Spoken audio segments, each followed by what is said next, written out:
बिस्मिल्लाहिर्रहमानिर्रहीम और welcome you all on behalf of maths box.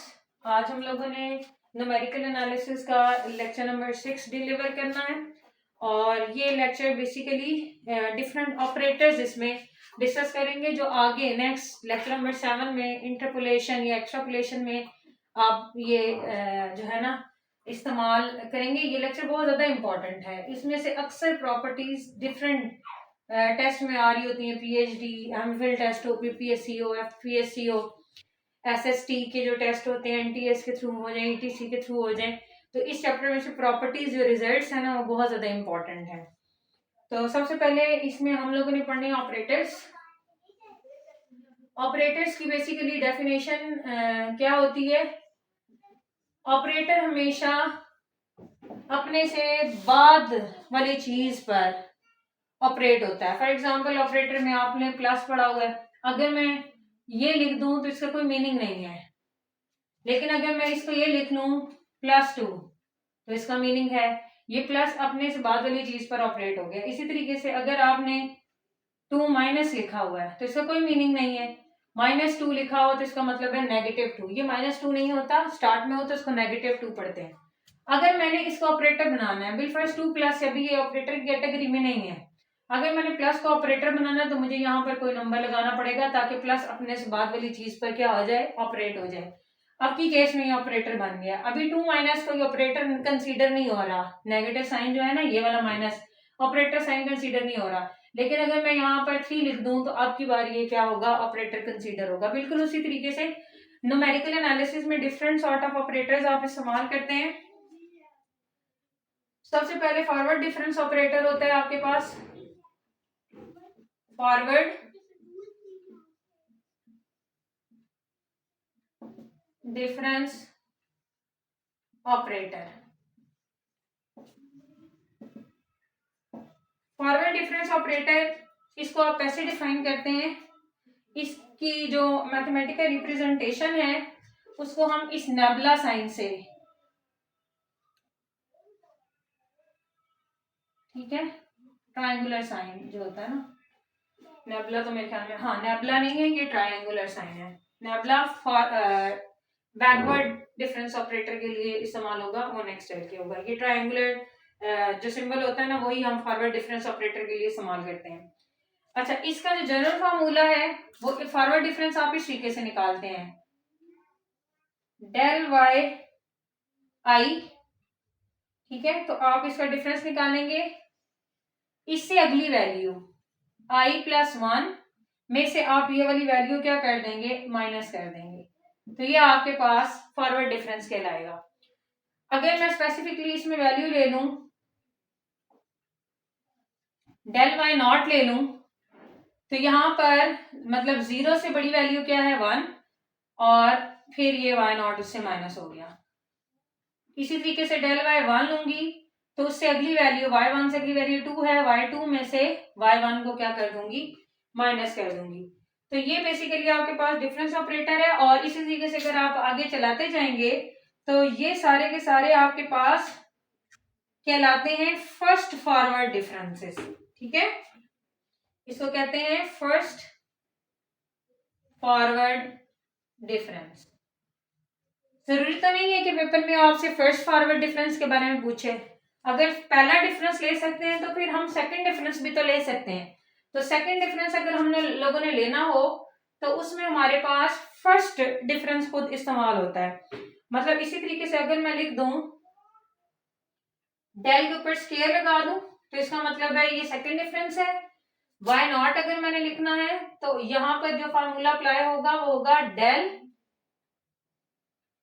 ये ट्रायंगुलर जो साइन होता है, y1 इससे अगला माइनस डेल वाई नॉट। बिल्कुल उसी तरीके से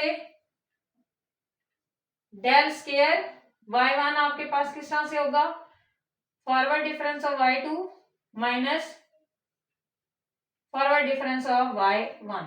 फर्दर आप इनको आगे भी खोल सकते हैं, जैसे डेल y1 आपके पास क्या आ गया, y2 माइनस y1।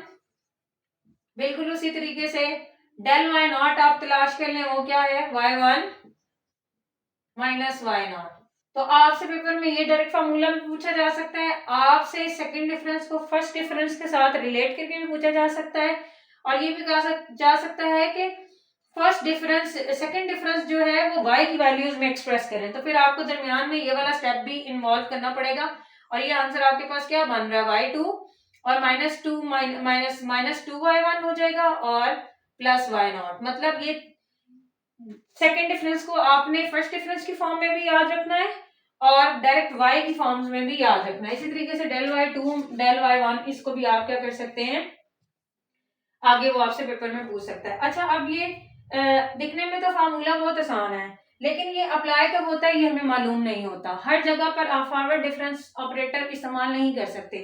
आपने हमेशा फॉरवर्ड डिफरेंस ऑपरेटर वहां इस्तेमाल करना होता है जब आप जिन वैल्यूज पर काम करना चाह रहे होते हैं वो टेबल की स्टार्ट में पड़ी होती हैं, तब आप फॉरवर्ड डिफरेंस को लगाते हैं, अदरवाइज आप फॉरवर्ड डिफरेंस नहीं लगा सकते। मतलब इनको अप्लाई करने की जो कंडीशंस हैं वो मैं यहाँ पर लिख देती हूँ कि ये कहाँ कहाँ अप्लाई होता है। ये तब अप्लाई होता है जब गिवन वैल्यूज जिस पर हमने काम करना हो वो किधर पड़ी हो, स्टार्ट ऑफ टेबल, टेबल के स्टार्ट में पड़ी होंगी,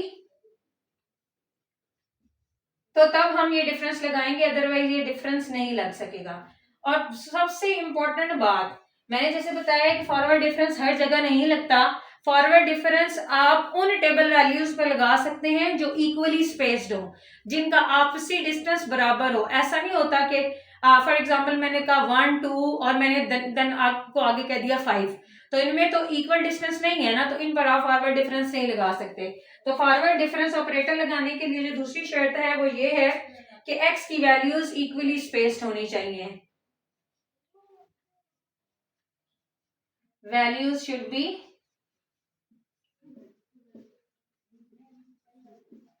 इक्वली स्पेस्ड। अब ये डेल y2 को हमारे पास आता किसी किसी की मैंने टेबल बनाती हूँ उससे आपको पता चल जाएगा। क्वेश्चन में बेसिकली उसने आपको x की वैल्यूज दी होती हैं, क्योंकि हमें पता है function y is equal to f x की फॉर्म में होता है, ठीक है। तो ये हमारी x की जो वैल्यूज हैं ये इनपुट्स हैं, और इसके बदले में ये जो हमारे पास आ रहा है ये आपके पास क्या है, ये आउटपुट्स हैं। आपको टेबल डिजाइन करने के लिए उसने x दिया होगा, आप उसमें से y खुद निकालेंगे, y निकालने के बाद आप उसके फर्स्ट डिफरेंस, सेकंड डिफरेंस और इसके बाद थर्ड फोर्थ फिफ्थ को आप हायर ऑर्डर फॉरवर्ड डिफरेंस कहते हैं, ठीक है।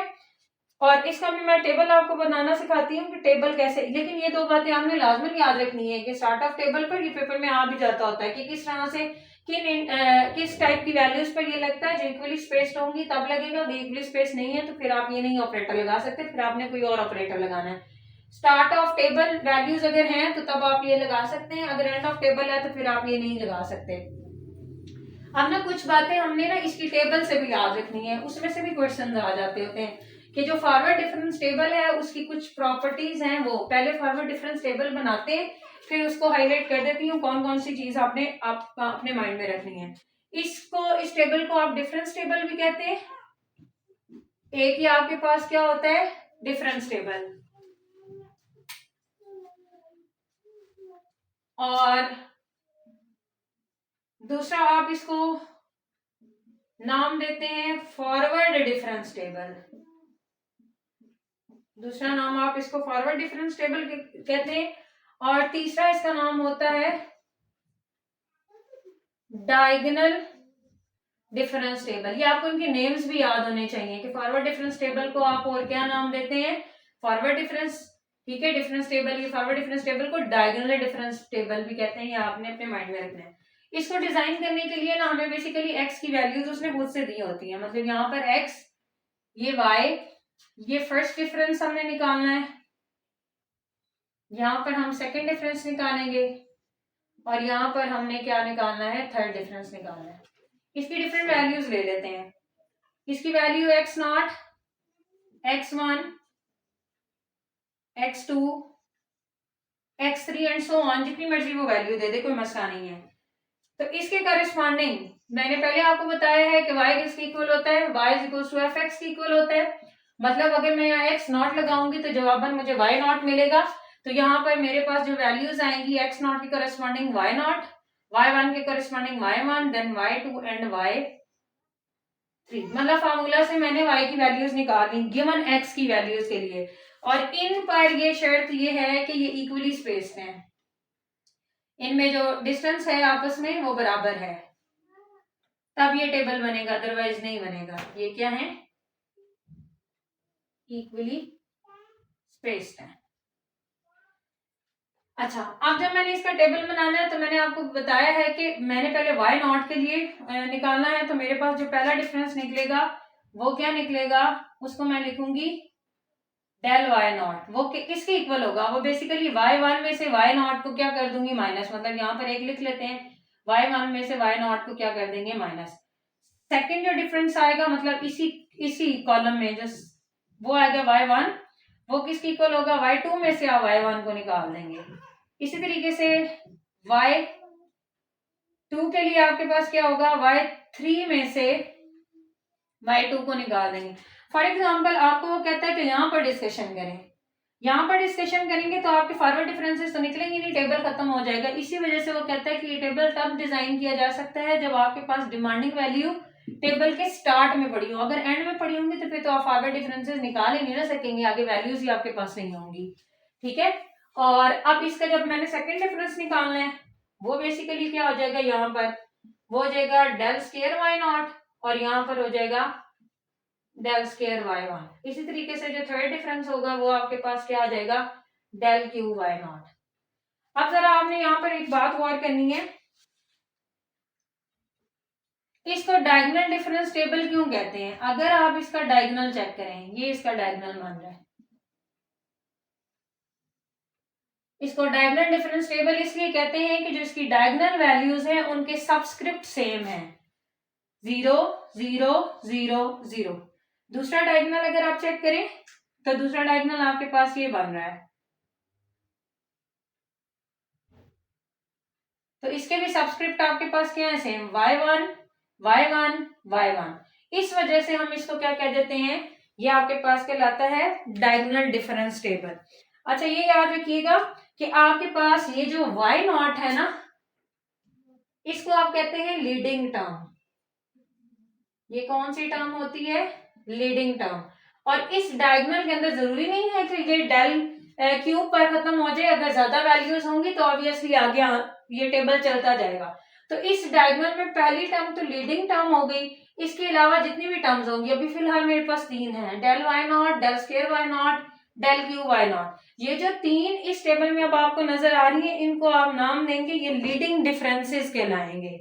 ये क्या कहलाएंगे, ये हैं डिफरेंसेस, ये भी डिफरेंसेस हैं, ये भी डिफरेंसेस, लेकिन हम लोगों ने ये लीडिंग टर्म कंसीडर किया, मतलब जो डायगोनल आप कंसीडर करेंगे उसकी जो पहली y की वैल्यू होगी उसको लीडिंग टर्म कहेंगे, और उस डायगोनल में इस्तेमाल होने वाले डिफरेंसेस जो होंगे उन सबको आप क्या कहेंगे कि वो आपके पास क्या है, लीडिंग डिफरेंसेस। मतलब ये और ये आपके पास क्या है, लीडिंग डिफरेंसेस हैं।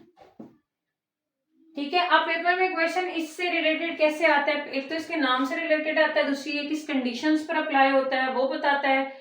एक और तरह का क्वेश्चन आपके पास आ सकता है, वो क्या, आपने इसको खुद प्रैक्टिस कर लेना है कि डेल स्क्वायर, थोड़ा मैंने करवा भी दिया है, डेल स्क्वायर वाई नॉट को एक्सप्रेस करें इन वाई। तो ऑब्वियसली आपने इसमें फार्मूला लगाना है, आपके पास del y one del y naught, और फिर मजीद आप फार्मूला लगाएंगे y2 माइनस वाई वन, और यहाँ पर आपके पास y1 माइनस वाई नॉट आ जाएगा। तो ऑप्शन आपके पास y2 minus 2y1 plus y naught आ जाएगी। इसी तरीके से हो सकता है यहाँ पर क्यूब दे दे और कहते डेल स्क्वायर में एक्सप्रेस करें या खाली डेल में एक्सप्रेस करें, तो वो सारा थीम इसी के अंदर ही आएगा। ये तो था आपके पास फर्स्ट डिफरेंस। अच्छा, अब याद रखिएगा इसके लिए जनरल फार्मूला लिख लें, मतलब हो सकता है कि वो डेल 5 आपको कह दे और कहे कि इन टर्म ऑफ y लिखें तो बहुत टाइम हो जाएगा, क्योंकि डेल स्क्वायर है ना, इस पे देखें 3 स्टेप्स हो गए। अगर मैं डेल 10 दे दूं यहाँ पर तो टाइम बहुत ज्यादा लग जाएगा। तो इसके लिए आप जनरल फार्मूला अपना लिख लें कि जिस तरह का भी उसने जिस ऑर्डर का मर्जी वो पूछ ले, डिफरेंस फॉरवर्ड डिफरेंस, आप इस फार्मूला में जस्ट वैल्यू लगाएंगे और आपके पास आंसर्स आ जाएंगे। मतलब ये वाला डायरेक्ट आंसर आपको इस फार्मूला से मिलेगा, del n y naught n C zero, और अल्टरनेटिव सिंबल के साथ चलना है, plus minus n C one, फिर प्लस एन सी टू, फिर माइनस, अल्टरनेटिव सिंबल्स के साथ चलते चलते लास्ट में आपके पास -1 पावर n। ठीक है। और यहाँ पर देखिए आपने y में से एक माइनस कर दें, n-1, यहाँ पर yn-2, और लास्ट में आपके पास क्या रह जाएगा, y0 रह जाएगा। अब अगर मैं यही चीज इस पर अप्लाई करूं, मेरे पास आंसर ये मौजूद है, मैं चेक कर लेती हूँ कि मैंने n की जगह 2 लिखना है, डेल स्केयर y0 यहाँ पर आ जाएगा आपके पास 2c0 y2, फिर माइनस 2c1 y, यहाँ पर आपके पास 1 आ जाएगा। फिर इसी तरीके से आप आगे चलाएंगे तो आपके पास जो फार्मूला होगा, आपके पास 2c0 आपके पास 1 के इक्वल होता है तो y2 बच जाएगा, और 2c1 आपके पास 2 के इक्वल होता है तो ये टर्म बन जाएगी, और थर्ड के लिए 2 - 2 0 हो जाएगा, तो आप यहाँ पर लिखेंगे 2c2, वो आपके पास क्या आ जाएगा, 1 आ जाएगा। तो डायरेक्ट ये वाला फार्मूला भी आप अप्लाई कर सकते हैं। अगर आपके पास टाइम है तो एक्सपेंशन कर लें, अदरवाइज ये वाला फार्मूला याद कर लें, तो जिस तरह का भी डिफरेंस वो आपको देगा, आप इस पोजीशन में हो जाएंगे कि आपको थोड़ा रफ आइडिया हो जाएगा कि कौन सी ऑप्शन ठीक है, क्योंकि हम लोगों ने ऑप्शंस को यूटिलाइज करना है। तो आप ये वाला फार्मूला अपनी डिक्शनरी में ऐड कर लें। ये तो पहला डिफरेंस था। उसके बाद दूसरा डिफरेंस है हमारे पास, उसको कहते हैं बैकवर्ड डिफरेंस। ठीक है, दूसरा डिफरेंस ऑपरेटर हमारे पास है बैकवर्ड डिफरेंस ऑपरेटर।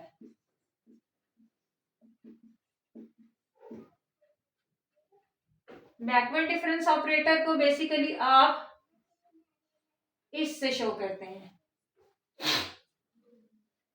ठीक है। और इसका जो फार्मूला है डेल वाई आई, अगर आपने निकालना हो तो फॉरवर्ड में आप इससे अगला लिखते थे, लेकिन इसमें आप यही लिखेंगे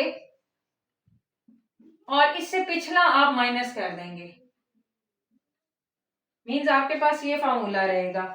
उसमें हम क्या करते थे, जो डिफरेंस हमसे पूछा जाता था उससे अगली वैल्यू लिखते थे, ठीक है, और पिछली वाली माइनस कर देते थे। मतलब स्टार्टिंग पॉइंट दोनों का लेने का क्या है, डिफरेंट है। वहां पर हम लोगों ने यहाँ आई की निस्बत यहाँ पर i+1 लिया था, यहाँ पर बैकवर्ड में हम एज इट इज ये लिखते हैं। फॉर एग्जाम्पल अगर मैं आपको कह दूं डेल y1, अब याद रखिएगा बैकवर्ड डिफरेंस फार्मूला में आप y0 नहीं तलाश कर सकते, ये अपना पॉइंट लिख लीजिएगा। फॉरवर्ड में y0 पता कर सकते थे, मतलब आपने ये चीज पता कर ली थी, लेकिन आप ये वाली चीज पता नहीं कर सकते, क्योंकि यही वाली वैल्यू तो मेरी पहली वैल्यू है, इससे पिछली तो टेबल में वैल्यू मौजूद नहीं है। तो ये क्वेश्चन भी आ सकता है कि किसकी एग्जिस्टेंस है, इसकी एग्जिस्टेंस है और इसकी एग्जिस्टेंस है ही नहीं, इसलिए मैंने इसको डेल y1 से स्टार्ट किया है, ये जो सिंबल है बैकवर्ड ऑपरेटर y1, ठीक है। अच्छा, अब इसका फॉर्मूला आएगा आपके पास y1 - y0, ठीक है। इसी तरीके से बैकवर्ड डिफरेंस y2 का क्या निकल आएगा, वो आ जाएगा y2 में से आप क्या माइनस कर देंगे, y1 माइनस कर देंगे, और इसी तरीके से चलता जाएगा। और आपके पास ये जो है इनको आप कहते हैं फर्स्ट बैकवर्ड डिफरेंसेस, ठीक है, फर्स्ट बैकवर्ड डिफरेंसेस। इसी तरीके से अगर उसमें फर्स्ट नहीं है तो वो सेकंड डिफरेंसेस भी मांग सकते हैं, ठीक है। लेकिन आप सेकंड डिफरेंस कैसे निकालेंगे, उसी तरीके से जनरल फार्मूला को याद करके यहीं से स्टार्ट करना है, डेल y2 बैकवर्ड डिफरेंस। फिर इसी तरीके से अगर वन के लिए मैंने किया, आप 3 के लिए भी कर सकते हैं, कोई बात नहीं है, आपने उधर से स्टार्ट करना है और उससे पिछला क्या कर देना है, आपने माइनस कर देना है, इसी तरीके से। अब इन सारों को आप सेकंड डिफरेंस भी कहते हैं, ठीक है। ये आपके पास क्या है, सेकंड बैकवर्ड डिफरेंसेस। अच्छा, ये याद रखिएगा कि सेकंड डिफरेंस सेकंड डिफरेंस कह रही हूँ, बैकवर्ड डिफरेंस ऑपरेटर आप कहाँ लगा सकते हैं। पहली बात कि अगर आपकी कैलकुलेशन टेबल के लास्ट में हुई, ठीक है, वैल्यूज गिवन किधर हुई, लास्ट ऑफ द टेबल या एंड ऑफ द टेबल, तो तब आप ये वाला प्रोसीजर अप्लाई कर सकते हैं, अदरवाइज ये वाला ऑपरेटर नहीं लगेगा, ठीक है। और दूसरा, इक्वली स्पेस्ड होनी चाहिए वैल्यूज, इक्वली स्पेस्ड। अगर इक्वली स्पेस्ड नहीं है तो फिर भी आप बैकवर्ड डिफरेंस ऑपरेटर नहीं लगा सकते। और वैल्यूज अगर आपके टेबल की स्टार्ट में पड़ी हुई हैं तो भी आप ये वाला डिफरेंस नहीं लगा सकते। मतलब आपने को जज करना होता है कि आपके पास जो y की वैल्यू मांगी गई है वो किस x की वैल्यू के कॉरेस्पॉन्डिंग मांगी गई है। अगर वो x की वैल्यू स्टार्ट में हुई तो फॉरवर्ड, और अगर वो x की वैल्यू टेबल के एंड में हुई तो बैकवर्ड। ठीक है, इसी तरीके से अब हमने इसका बनाना है क्या, टेबल। इसका जो टेबल बनेगा वो कुछ इस तरीके से बनता है। आपके पास x की वैल्यूज होती हैं, उनके करस्पॉन्डिंग आप y की वैल्यूज निकालते हो।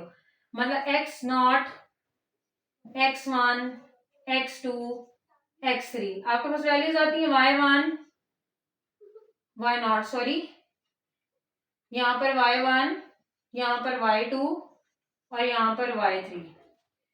जो पहला डिफरेंस कॉलम है वो बनाते हैं, वो आपके पास आ जाएगा डेल y1, और आपको मालूम है y1 में से y0 को आपने माइनस करना है। यहाँ नॉट से नहीं शुरू होता, यही डिफरेंस है उसके टेबल में और इसके टेबल में। यहाँ पर आ जाएगा डेल y2, यहाँ पर बैकवर्ड डिफरेंस और y3, यहाँ सेकंड बैकवर्ड डिफरेंसेस चलाएं, ये आपके पास आ जाएगा 2 का, और ये आपके पास आ जाएगा किसका, 3 का। थर्ड बैकवर्ड डिफरेंस अगर आप देखते हैं तो वो आपके पास किस तरह से आएगा, y3। अच्छा, यहाँ पर अब क्या होता है, यहाँ पर जो आपके बैकवर्ड डायगोनल्स बनते हैं, मींस ये देखें ये वाले जो डायगोनल वो लीडिंग डायगोनल्स थे पिछले वाले केस में, इसमें ये बैकवर्ड डायगोनल्स देखें जरा। ये जो बैकवर्ड डायगोनल्स हैं इनके सबस्क्रिप्ट आपके पास क्या रहते हैं, सेम रहते हैं। अगर आप ये वाला डायगोनल लेते हैं तो इसके सबस्क्रिप्ट y2 y2 y2 है। अगर ये वाला डायगोनल आप ले लेते हैं तो इसके सबस्क्रिप्ट y1 y1 है। मतलब आपसे ये भी क्वेश्चन किया जा सकता है कि कौन से टेबल में आपके पास बैकवर्ड डायगोनल के सबस्क्रिप्ट सेम रहते हैं। Obviously backward difference operator table में आपके पास ये होता है। फॉरवर्ड में तो मेन प्रिंसिपल डायगोनल जो बनता है या लीडिंग डायगोनल जो बनता है वो सेम होता है। उसके बाद जो नेक्स्ट आपके पास ऑपरेटर है, ये बहुत ज्यादा इंपॉर्टेंट लेक्चर है। इसकी ना डिफरेंट तरह के क्वेश्चंस आप अगर मार्केट की डिफरेंट बुक्स इस्तेमाल करें तो उसमें आपको डिफरेंट प्रैक्टिस के लिए क्वेश्चन मिल जाएंगे।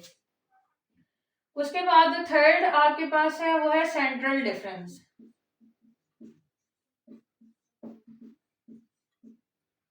सेंट्रल डिफरेंस को आप इस तरीके से लिखते हैं, ठीक है, इसको भी आप डेल्टा बोलते हैं, but this is the change in function. ठीक है, और जो दूसरा डेल्टा होता है that is change in quantity. अच्छा, अब अगर मैंने यहाँ पर बिलफर्ज लिख लिया है y1 माइनस y0, तो जो इनका सेंट्रल डिफरेंस होगा ना डेल y, उसका जो सबस्क्रिप्ट होगा वो इन दोनों की एवरेज होगी। मतलब इन दोनों की एवरेज लें, 1 + 0 वो 1 होगा और बाय 2, तो इसको हम लिखेंगे 1/2। ठीक है, इस तरीके से हम इसको डिफाइन करते हैं। और इसको अगर मैं जनरल लिखना चाहूँ, दूसरी कुछ बुक्स ऑथर जो हैं इसको दूसरी फॉर्म में लिखते हैं, वो भी लिख लें कि ये कौन सी ऑपरेटर की नोटेशन है या सिंबल है। आइए, तो इसका मतलब है आपने इससे आधा आगे और आधा पीछे, तभी इसकी एवरेज बनेगी।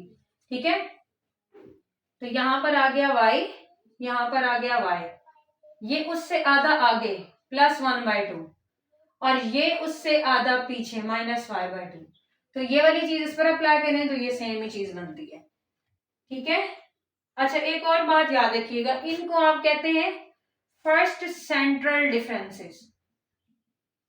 लेकिन जब मैं इसका डेल स्केयर y निकालूंगी तो वो मेरे पास क्या होगा, del y minus del y, और यहाँ पर आएगा i हाफ इससे ज्यादा और हाफ इससे कम।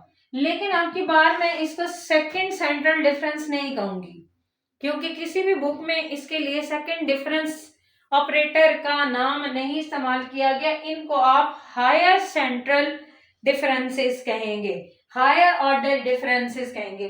पिछले वाले केस में आपने उसको सेकंड का नाम दिया था, पहले वाले केस में भी दिया था, लेकिन आपकी बार ये जो आपके पास क्यूब हो गया, फोर्थ पावर हो गई एंड सो ऑन, आपके पास जो चल रहे हैं इन सब को आपने क्या नाम देना है, इन सब को आपने हायर ऑर्डर डिफरेंसेस का नाम देना है। ठीक है, इसके लिए आपको डायरेक्ट फार्मूला याद होना चाहिए और इसका भी टेबल बड़ा इंटरेस्टिंग सा बनता है। अगर मैं ये चीज इरेज कर दूं तो इसका टेबल के अंदर से कुछ क्वेश्चंस आते हैं एमसीक्यूज बेस्ड, वो देखिएगा कैसे बनते हैं। आपके पास यहाँ पर x की वैल्यूज है, यहाँ पर y की।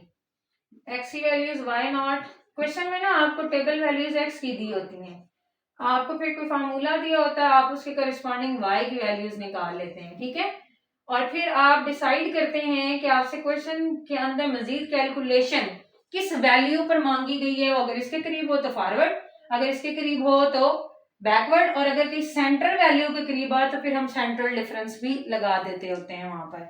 ठीक है, अच्छा यहाँ पर जो पहला डिफरेंस आया सेंट्रल डिफरेंस, वो ऑब्वियसली इन दोनों की एवरेज है, तो इन दोनों की एवरेज तो 1/2 है। फिर इन दोनों की एवरेज अगर निकाली जाए तो वो आपके पास 3/2 हो जाएगी। फिर इन दोनों की एवरेज अगर निकाली जाए तो वो आपके पास 5/2 हो जाएगी। इसी तरीके से जब आप हायर ऑर्डर सेंट्रल डिफरेंसेस निकालने की तरफ जाएंगे डेल स्क्वायर, तो आप इन दोनों की एवरेज लें 1/2 प्लस 3/2 डिवाइडेड बाय 2, तो आपके पास क्या बनेगा, डेल स्क्वायर y1 बनेगा। इसी तरीके से अब जब आप यहाँ पर करेंगे तो आपके पास y2 बनेगा। थर्ड डिफरेंस जब आप निकालेंगे तो फिर इनकी एवरेज आ जाएगी, मतलब एवरेज लेते जाएंगे तो कुछ कॉलम्स आपके पास ऐसे आएंगे जिनके सबस्क्रिप्ट फ्रैक्शनल होंगे, फ्रैक्शन में होंगे, और कुछ कॉलम्स आपके पास ऐसे होंगे जिनके सबस्क्रिप्ट होल नंबर्स आएंगे। इनके बारे में भी बताती हूँ कि इनका क्वेश्चन कैसे आ सकता है। 1 + 2 3, तो ये आपके पास 3/2 आ गया। अच्छा, अब यहाँ पर आपने फोकस करना है कि जितने भी आपके पास ऑड डिफरेंसेस हैं, अब पेपर में वो आपसे पूछ सकता है कि सेंट्रल डिफरेंस में कौन सी डिफरेंसेस होते हैं जिनके सबस्क्रिप्ट क्या होते हैं, फ्रैक्शनल पावर्स होती हैं। तो आपने याद रखना है जितने भी ऑड डिफरेंसेस हैं, ये आपके पास फर्स्ट है, ये आपके पास थर्ड है, इसी तरीके से 5th 7th, ठीक है, 9 11, जितने भी ऑड है ना वो आपके पास क्या होंगे, वो फ्रैक्शनल सब्सक्रिप्ट रखेंगे। आप इसको लिख लीजिएगा। और जितने भी आपके पास इवन है, ठीक है, जितने भी आपके पास इवन डिफरेंसेस होंगे उनका जो आपके पास सब्सक्रिप्ट होगा वो हॉरिजॉन्टली सेम आएगा। ये देखें, अगर मैं इसको देखूं तो इसके सामने ये वाली वैल्यूज आ रही हैं, ये तो देखें हॉरिजॉन्टली इनका क्या है, 1 1 1। ऑड डिफरेंसेस जितने भी होंगे उनका सब्सक्रिप्ट फ्रैक्शनल होगा, और जो इवन डिफरेंसेस होंगे ये इवन डिफरेंस है, सेकंड को इवन कहते हैं ना 2 को। सेकंड डिफरेंस में जो आपके पास हॉरिजॉन्टली होते हैं ना वो आपके पास क्या होते हैं, सब्सक्रिप्ट सेम होते हैं। ठीक है, इसी तरीके से अगर मैं बड़ा टेबल ड्रॉ करती तो आगे आप del 4y पर खुद चेक कर लीजिएगा, जितने भी आप हॉरिजॉन्टली ड्रॉ करेंगे। एक यहाँ पर ये भी नजर आ रहा है हमें कि मैं इसको अगर देखूं तो ये भी y2 y2 y2 है, इनके सब्सक्रिप्ट हॉरिजॉन्टली सेम होते हैं और ऑड के वर्टिकली फ्रैक्शनल वैल्यूज होती हैं। ठीक है, उसके बाद एक आपके पास क्या आता है, ऑपरेटर, जिसको हम कहते हैं शिफ्ट ऑपरेटर। शिफ्ट ऑब्वियसली नाम से जाहिर है, 4th नंबर ऑफ ऑपरेटर आपके पास क्या है, शिफ्ट ऑपरेटर है। शिफ्ट ऑपरेटर, इनकी नोटेशंस भी याद रखिएगा। ठीक है, शिफ्ट ऑपरेटर जो है उसको आप ई से जाहिर करते हैं, मतलब उसकी मैथमेटिकल एक्सप्रेशन कैपिटल ई से लिखा जाता है। और इसको आप डिफाइन कैसे करते हैं कि बिल फर्ज अगर आपके पास एफ ऑफ एक्स कोई function, f of x means value of y है, क्योंकि y is equal to f of x होता है ना, तो एक इस फॉर्म में बुक में लिखा हुआ ई पावर एफ ऑफ एक्स, तो आप इसको क्या लिखेंगे, इसको फर्स्ट स्टेप साइज तक इंक्रीज कर देंगे। ठीक है, तो इसकी दूसरी फॉर्म आप यहाँ पर देख लेते हैं कि अगर आप वाई एक्स पर अप्लाई कर रहे हैं इसको, ठीक है, तो ई लगा तो उसमें अगले स्टेप पर इसको शिफ्ट कर देना है, और अगला स्टेप उसमें आप स्टेप साइज ऐड करके अगला स्टेप लाते हैं। ठीक है, इसी तरीके से ये आपके पास ई जो है ये फर्स्ट शिफ्ट कहलाता है। ये कौन सा शिफ्ट है, ये आपके पास फर्स्ट शिफ्ट है। इसी तरीके से अगर वो आपको कह देता है कि सेकंड शिफ्ट लगा दें मुझे, सेकंड शिफ्ट आपके पास E square Y of x है, तो ऑब्वियसली वो आपके पास क्या आ जाएगा, वो आपके पास आ जाएगा वाई एक्स प्लस 2h, दो स्टेप साइज क्या होते हैं? फॉर एग्जाम्पल अगर मैंने x0 की वैल्यू आपके पास ली हुई है 0, उसके बाद मैंने x1 की वैल्यू ली हुई है 2 ले लेते हैं, ठीक है, थोड़ा सा चेंज कर लेते हैं।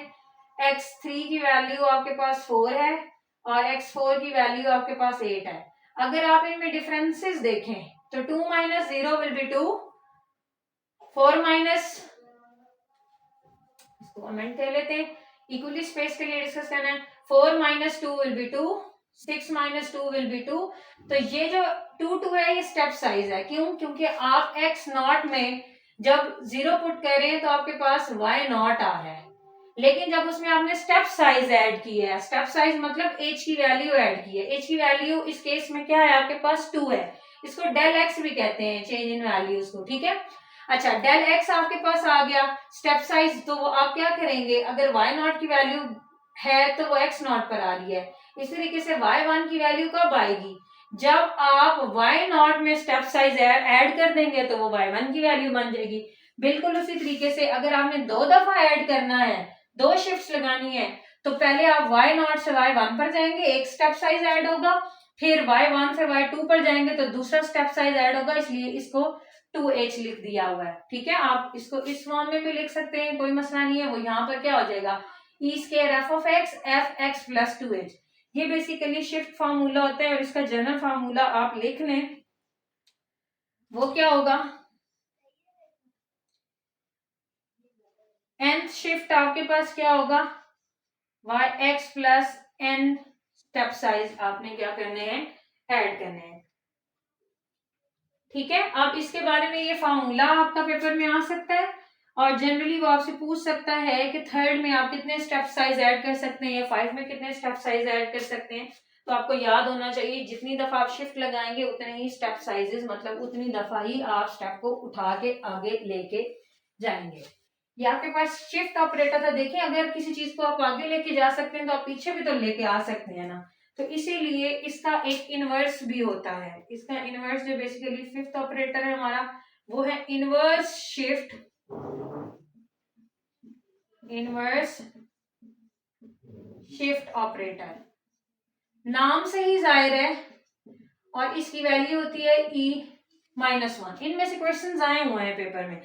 ऑब्वियसली यहाँ पर e-1 फर्स्ट इनवर्स शिफ्ट क्या हो जाएगा, जब आप एक स्टेप साइज माइनस कर देंगे, ठीक है। इसका मतलब यहाँ पर ये देखिएगा, अगर मैंने x0 से टेबल को स्टार्ट किया हुआ है तो कॉरेस्पॉन्डिंग y0 y1 है। अब देखिए जरा, यहाँ पर जिस तरीके से बैकवर्ड डिफरेंस में y0 डिस्कस नहीं होता था, इसी तरीके से इनवर्स शिफ्ट में भी y0 आपके पास डिस्कस नहीं हो सकता।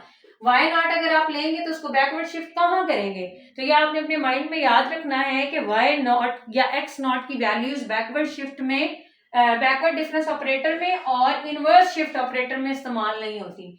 आप y1 से y0 पर जा सकते हैं, y2 से y1 पर जा सकते हैं, y3 से आप डायरेक्ट y0 पर जा सकते हैं। मतलब एक दफा शिफ्ट बैकवर्ड लगाया तो 2 पे चले गए, फिर बैकवर्ड लगाया तो 1 पे चले गए, फिर बैकवर्ड लगाया तो x0 पे। लेकिन अगर आप x0 लगाएंगे तो फिर आप पीछे मजीद नहीं जा सकते। क्यों? x0 पर तो टेबल स्टार्ट हो रहा था, उसके बाद तो वो वैल्यूज टेबल वैल्यूज नहीं ना रही, तो उस पर हम डिस्कशन नहीं कर सकते। ये आपने अपने माइंड में रखना है। इसका फार्मूला ही हो गया, और इसका जनरल फार्मूला आपके पास क्या होता है, ई, यहाँ पर कितने बैकवर्ड शिफ्ट्स हो जाएंगे, n बैकवर्ड शिफ्ट्स हो जाएंगे। उसके बाद आपके पास एक ऑपरेटर होता है जिसको आप एवरेज ऑपरेटर कहते हैं, एवरेज ऑपरेटर। इसकी नोटेशन है, आप इसको म्यू से लिखते हैं। इनकी डेफिनेशन क्लियर होना जरूरी है क्योंकि लेक्चर थोड़ा सा आगे प्रोसीड होता है, तो आपको मैंने कुछ प्रॉपर्टीज एज इट इज लिखवानी है जो आपने याद करनी है। आप पास पेपर्स देखिएगा, डिफरेंट प्लेटफॉर्म्स पर जो एमसीक्यूज बुक्स हैं वहां पर देखिएगा, वो सारे के सारे क्वेश्चंस आए हुए हैं, वो आपको याद करना पड़ेंगे। अदरवाइज अगर आप बुक लेना चाहें तो ये वाला टॉपिक जो है शंकारा राव की किताब से तैयार किया गया है, आप बुक को भी पढ़ सकते हैं, कोई मसला नहीं है, ठीक है। एवरेज शिफ्ट आप किस तरीके से निकालते हैं, एफ ऑफ एक्स पर अगर आपने लगाया एवरेज शिफ्ट तो वो आपके पास क्या निकलेगी, h/2। इसका फार्मूला आपको आना चाहिए, x minus h by 2 divided by 2। ठीक है, इसका फॉर्मूला आपके पास मौजूद होना चाहिए। उसके बाद एक आप ऑपरेटर पढ़ते हैं, वो कौन सा ऑपरेटर पढ़ते हैं? एवरेज तो सबको पता है किस तरीके से एवरेज निकाली जाती है। उसके बाद difference operator, differential operator sorry, इसको डी से लिखा जाता है। ठीक है, अगर डिफरेंशियल ऑपरेटर अगर आप वेक्टर एनालिसिस की प्लेलिस्ट में जाके देखेंगे तो उसको इस तरह से लिखा जाता है, partial by partial x i, partial by partial y j, partial by partial z k. आपने देख लेना है कि वो एमसीक्यू कौन सी मैथ्स की ब्रांच में फॉल कर रहा है। अगर तो वो ऑब्वियसली ऑप्शंस को देख के हमें आइडिया हो जाता है, अगर तो वेक्टर स्पेस में फॉल कर रहा होगा तो इसको आप क्या कहेंगे, ये आपके पास ये डिफरेंशिएशन ऑपरेटर है। अदरवाइज अगर ऑप्शन को देख के vector space sorry vector analysis नहीं लगता, वेक्टर टेंसर नहीं लगता, फिर न्यूमेरिकल एनालिसिस में इसको डी के नाम से लिखा जाता है। तो ये सबको पता है कि जब आप डी लगाते हैं एफ ऑफ एक्स पर, ये वाली नोटेशन आप बेसिकली ना ओडीई और पीडीई में इस्तेमाल करते हैं। डी एफ एक्स तो इसका डेरिवेटिव आपने ले लेना है एफ प्राइम एक्स। इसी तरीके से डी स्क्वायर एफ एक्स लगाएंगे तो आपने कितने डेरिवेटिव्स ले लेने हैं? 2 डेरिवेटिव्स ले लेने हैं। अब आपसे कभी कोई गलती से पूछ ले कि आप डिफरेंट टाइप ऑफ ऑपरेटर्स बता दें, तो please plus minus multiply divide की जान छोड़ के आपने उनको लीडिंग आंसर देते हुए इनकी तरफ ले आना है, ताकि वो आपसे नेक्स्ट क्वेश्चन इनके बारे में पूछे और आपको आंसर्स पहले से ही क्या हो, मालूम हो। प्लस माइनस डिफरेंस ऑपरेटर ये जो सारे हैं ये पुराने हो गए हैं। अब आपने और भी डिफरेंस ऑपरेटर्स पढ़ ली, इसके अलावा भी ऑपरेटर्स डिफरेंट टाइप के होते हैं, इंटीग्रेशन ऑपरेटर भी होता है, लेकिन वो न्यूमेरिकल एनालिसिस में अभी फॉल नहीं करेगा। ठीक है, तो ये बेसिकली 6 ऑपरेटर्स थे। ये 6 के 6 ऑपरेटर्स अगर हम आगे ना इंटरपोलेशन में इस्तेमाल करते हैं, न्यूटन डिवाइडेड डिफरेंसेस में और Lagrange interpolation formula, forward backward वो जो होते हैं न्यूटन्स के फार्मूलाज वहां पर इस्तेमाल होते हैं, इस वजह से। उसके बाद ये जो टॉपिक है ना, ये यहाँ से ये बहुत ज्यादा अहम है, रिलेशन बिटवीन डिफरेंट ऑपरेटर्स। ये डिफरेंट प्रॉपर्टीज आती हैं पेपर में, इसमें जो पहला आपने ये याद रखने हैं आपने, ठीक है, इसकी डेरिवेशन भी हो जाती है लेकिन आपने याद रखने हैं। फॉरवर्ड और शिफ्ट में क्या रिलेशन है कि शिफ्ट में से आप एक माइनस कर देते हैं तो वो फॉरवर्ड ऑपरेटर होता है। इसी तरीके से बैकवर्ड ऑपरेटर आपके पास क्या होता है, शिफ्ट में से माइनस एक करके, मतलब बेसिकली आप इसको क्या लिख सकते हैं, ये e-1 क्या है, फॉरवर्ड और शिफ्ट की एवरेज। अब जरूरी नहीं है कि सिंबॉलिक फॉर्म में दे, वो स्टेटमेंटल फॉर्म में भी दे सकता है कि आपके पास फॉरवर्ड डिफरेंस इज किसके इक्वल है, शिफ्ट -1, ठीक है, 1 लेस देन शिफ्ट ऑपरेटर। या आपको कहता है बैकवर्ड क्या है, backward is a ratio of forward and shift operator, इस तरह की भी फॉर्म में दे सकता है। ठीक है, आप इसको लिख लें, एक लिख देती हूँ, बाकी आप अपने माइंड में रखिएगा, ratio of forward to shift operator, कि दोनों की अगर आप रेशियो निकाल लें तो वो आपके पास ऑपरेशन नहीं ऑपरेटर, तो आपके पास वो क्या बन जाता है, बैकवर्ड ऑपरेटर बन जाता है। उसके बाद आपके पास जो सेंट्रल होता है उसको आप 1/2 माइनस 1/2 इस फॉर्म में लिखते हैं। उसके बाद जो आपके पास एवरेज है 1/2, लेकिन एवरेज में यहाँ पर प्लस आता है और ये पावर माइनस ही है, ठीक है, /2। ये एज इट इज आपको फॉर्मूलाज याद होने चाहिए। उसके बाद एक पेपर में ये भी देखा गया है, स्टेप साइज को डिफरेंशियल ऑपरेटर के साथ मल्टीप्लाई करें तो वो लॉगरिथम ऑफ शिफ्ट ऑपरेटर बनता है। ये क्वेश्चन सॉल्व करने वाले नहीं है, इनको आपने एमसीक्यूज बेस तैयार करना है, इनको 3-4 दफा पढ़ेंगे तो वैसे माइंड में बैठ जाएंगे। ठीक है, इतना तो टाइम होता नहीं वहां डेरिवेशन का। उसके बाद एच डी मदर किसके इक्वल होता है, यहीं से ई किसके इक्वल हो जाएगा, फॉरवर्ड +1, ये हो गया।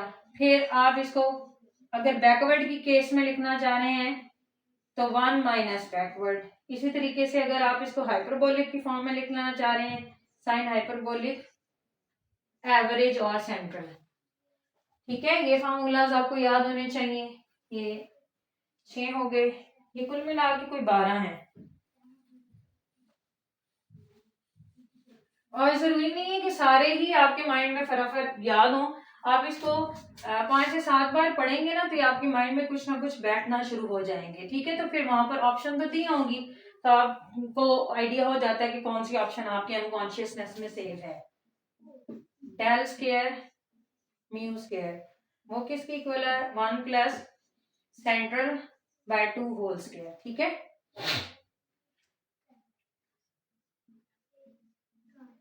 एट नंबर पर आपको याद होना चाहिए 1/2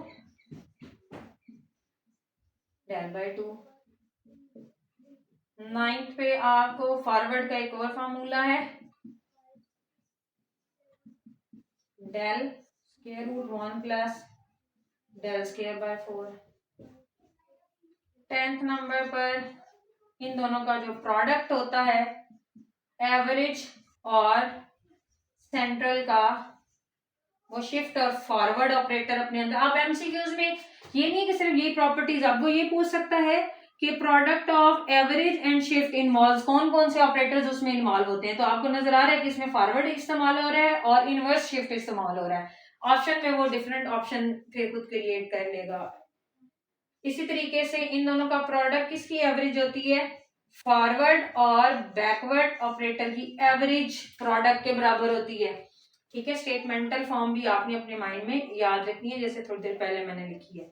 उसके बाद ये आपके पास कम्यूटेटिव भी होते हैं। ठीक है, इनकी प्लेसेस को आप चेंज कर दें तो कोई मसला नहीं है।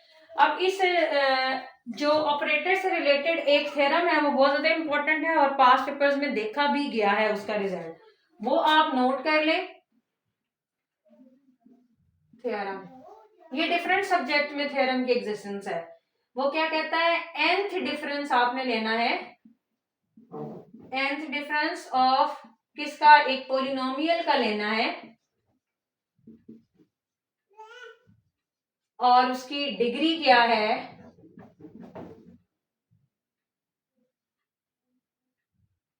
n। तो वो हमेशा क्या आया करेगा? आपके पास कांस्टेंट आया करेगा। अगर आपने थर्ड डिग्री पोलिनोमियल लिया है और उसके 3 डिफरेंसेस लिए हैं, वो कोई से भी हो सकते हैं, 3 फॉरवर्ड ले लें, 3 बैकवर्ड ले लें, 3 सेंटर ले लें, लेकिन उसका आंसर हमेशा क्या आया करेगा? कांस्टेंट आया करेगा। इसी तरीके से इसी थ्योरम को अगर थोड़ा सा आगे प्रोसीड करें तो वो आपको क्या कहता है? एंड n+1 या इससे भी बड़े हायर डेरिवेटिव्स या डिफरेंसेस, इसको लिख लें, और 0। क्या कहता है कि अगर आपने जिस डिग्री का क्या लिया? पोलिनोमियल, अगर पोलिनोमियल आपने लिया और उसकी nth डिग्री है और डिफरेंस भी आपने n निकाले तो उसका जवाब हमेशा कांस्टेंट आएगा। ये पेपर में आया हुआ है, पास पेपर में। और अगर आपने पोलिनोमियल nth डिग्री का ही लिया है लेकिन आपने उसकी डिफरेंसेस n+1 ले ली हैं तो वो हमेशा आंसर क्या आ जाएगा? 0 आ जाएगा। इसको बेशक आप ट्राई करके भी देखिएगा कि पोलिनोमियल थर्ड डिग्री पोलिनोमियल लीजिएगा। अगर ये यहाँ पर आपको समझ ना आई तो नेक्स्ट लेक्चर में इंटरपोलेशन मैंने करवानी है। आज के लेक्चर में हम लोगों ने यही आपको बताना था, मोस्ट इंपॉर्टेंट ये प्रॉपर्टीज हैं, इनके रिलेशन आपस में लाजमन आपने याद रखने हैं। बाकी तो डेफिनेशंस हैं वो तो एक एक दो दफा पढ़ने से आपको क्लियर हो जाएंगी। उम्मीद है आपको लेक्चर पसंद आ रहे हैं। फिर भी कमेंट सेक्शन में आप अप्रिशिएट भी कर सकते हैं और अगर आपको वो कुछ पॉइंट नहीं पसंद आते तो आप क्रिटिसाइज भी कर सकते हैं। ठीक है, इसको बिल्कुल माइंड नहीं किया जाएगा, इनफैक्ट बेटरमेंट की तरफ ही लेके जाया जाएगा लेक्चर को, या तो डिलीवर ही नहीं किया जाएगा या फिर बेटरमेंट की तरफ ही लेके जाएगा इंशाल्लाह। अपना बहुत ज्यादा ख्याल रखें, मैथ्स ब्लॉग की टीम को अपनी दुआ में याद रखें, इकरा खान का बिलखसूस नाम लेके दुआ किया करें। खुश रहें, अल्लाह हाफिज।